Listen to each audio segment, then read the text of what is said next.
ज्ञानाचे ग्रहण सुटले, मैत्री झाली अक्षराची, सावित्रीबाई तुमच्यामुळे जुळेल नाते शिक्षणाचे. सन्माननीय व्यासपीठ, वंदनीय गुरुजन वर्ग आणि माझे मित्र मैत्रिणींनो, सर्वांना माझा नमस्कार. माझे नाव गीतांजली विठ्ठल गुंड आहे.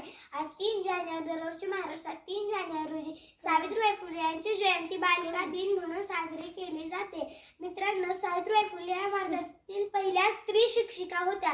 त्यांचा जन्म 3 जानेवारी 1831 रोजी सातारा जिल्ह्यातील नायगाव या गावी झाला. सावित्रीबाईंनी भारतातील महिलांचे शिक्षण व त्यांच्या मूलभूत अधिकारासाठी आपले अमूल्य योगदान दिले.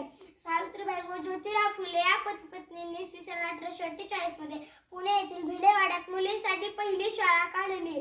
बालिका दिनानिमित्त शाळेत विविध स्पर्धांचे आयोजन केले जाते. काही मुली सावित्रीबाई फुले यांच्या वेशभूषेत येतात.